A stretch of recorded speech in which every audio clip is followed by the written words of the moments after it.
Hello, Dr. Charles Sefcik here at the Life Enhancement Clinic, and I'm here to talk to you about phase 4 of homotoxicology, and that is the impregnation phase. Now, we've already talked about phase 1, excretion. We've talked about phase 2, the reaction phase. Last post, we talked about phase 3, the deposition, and now we're talking about these toxins getting inside the cell and causing their damage there. Now, up to this point, phase 1, phase 2, and for the most part, phase 3, these dysfunctions in these areas aren't readily recognized on standard blood testing. When you look at a standard blood test, most of the time when you go to the medical doctor, they run a CBC and a chemistry panel, and that's about it. And when they look at it, they look at a very broad range of values because why? They're trying to identify disease. But dysfunction precedes disease. It's so important for us to understand. So we want to look at our blood chemistry tests from a tighter range, from a functional range. And we also want to look at urine and saliva so we can identify imbalances and discrepancies in phase 1. We can identify discrepancies in phase 2 prior to you getting to phase 3 or phase 4. Wouldn't it make a lot of sense to try to treat the problem in the earlier stages than wait until you have a full-blown disease? And an obvious answer is yes. Now, in the impregnation phase, however, you probably will start to see some abnormalities on blood testing. You also kind of have the hallmark features of fatigue. A chronic fatigue syndrome, fibromyalgia, adrenal fatigue are very common in this stage 4 of the impregnation phase. Now, what happens is when your cell membrane, now that cell membrane is supposed to protect everything inside your cell, when it's compromised to such a degree, when the deposition phase becomes so great, things push into your cells and it actually begins to compromise your intracellular, inside your cell, machinery. So you'll find that your mitochondria shut down. Now, your mitochondria are your powerhouse of your cells. They're responsible for generating all of your energy, all of your ATP. When they become dysfunctional, then you start to feel tired, and they actually have to need certain things to bring them back online. Now, also, you have your nucleus, and inside the nucleus of every cell in your body is, guess what? Your DNA. And your DNA is protected like Fort Knox. It's a very important thing to have stay healthy and maintain proper integrity. But guess what? When toxins get into, they change how your body reads its DNA genetic blueprint, and that can be a problem. We call that epigenetics. Now, when you look at the cell membrane, we have to ask ourselves, if the cell membrane is compromised, what does a healthy cell membrane have? And a healthy cell membrane really has a couple of things. Proper fatty acid ratio, healthy fats in the membrane, and adequate levels of healthy cholesterol in the membrane. And we see a lot of patients who are taking very high or have taken statin drugs for a long time, and their cholesterol levels are actually too low. So yes, too low of a cholesterol is a concern, as is a high cholesterol.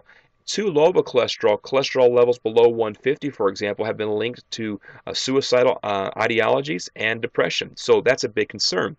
And so you want to reestablish that cell membrane integrity by taking adequate levels of EPA and DHA.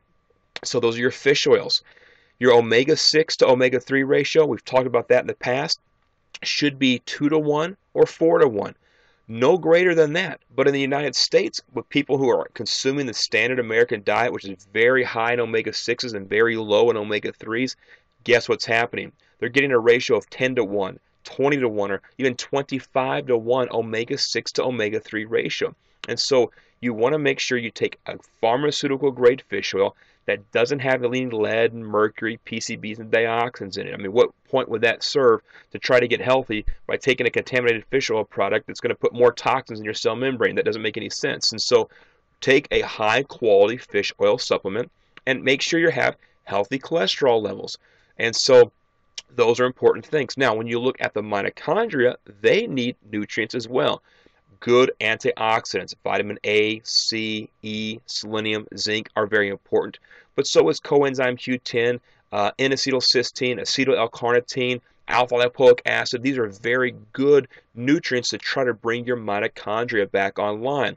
So the goal with the stage 4 impregnation phase is really to try to reestablish the integrity of the cell membrane, not only of the cell, but also the mitochondria, and then try to basically pump out all the toxins into the extracellular water And by then, your body can use a lymphatic flow, go to the liver, let the liver go ahead and clear, and then go through the kidneys for excretion out of your body. That's how we should try to get rid of that buildup and reestablish the integrity of the cells that are compromised. If you're feeling tired and if you're feeling fatigued, have a full blood chemistry analysis run. I'm talking about more than just a CBC and a Chem 14. Look at what we term the restore profile. Look at these variety of markers in the blood. Also look at your urine and your saliva and identify what are your functional ranges and look for trends. Look for signs of selenium deficiency. Look for signs of zinc deficiency. Look for signs of vitamin B6, B12, and folic acid deficiency. Look for signs of iron deficiency. And yes, all this can be done with standard blood chemistry analysis. So, stage 4, all the toxins are inside the cell. You got to clean up the cell. You got to make the membrane stronger. You've got to get the bad out of the cell and let it be excreted out of your body. I hope this helps. We've got 2 more phases to discuss, phase 5 and phase 6.